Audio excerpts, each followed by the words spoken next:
Police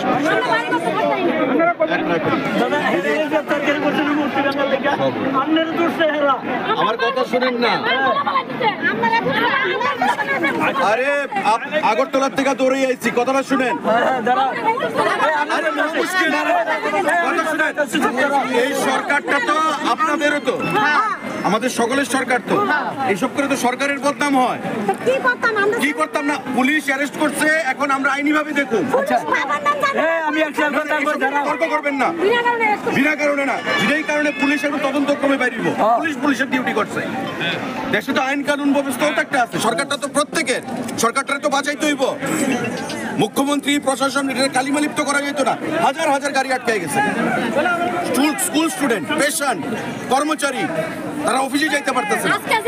কোনো কথা না দিদি, আমি কইতেছি এটা এখানে আমি আইছি, আপনার রাস্তা রাখতে হইব। এসপি আইছে, কোনো বিশৃঙ্খলা যেন না হয়। আন্দোলন করছেন, আপনারা তো বিরোধী দল করেন না, তাইলে বিরোধী দলের আন্দোলন এমন হয়। ধর্ম, বর্ণ, সমস্ত কিছুর ভিত্তিতে দেশ চলে না। আমাদের শুনেন, যেটা হয়েছে আইনিভাবে আমরা দেখুন, পুলিশের কাজ করছে, আমরা এখন বাকিটা দেখুন। তার যাতে কোনো অসুবিধা না হয় এটা আমরা দেখব। আমি নাট মন্দির করে দেবো, আমি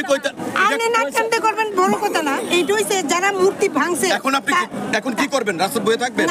তাহলে শাস্তি হইব, পুলিশ শাস্তি দিব, সব হইব। দেখেন আপনাদের আরে দিদি কথা শুনেন না, আপনাদের বাঁচাইতে সেদিন রাত্রে আমিও তো বদনাম হইছি, কিন্তু আমি তো এটা কেয়ার করছি না। আমি জানি এটা হুমু, তারপর আমি আইছি, আপনাদের লেগে আইছি তো। সুতরাং এখানে আর কোনো সিন করেন না প্লিজ। দেখতেছি তো, আইনি ভাবে দেখুন প্লিজ।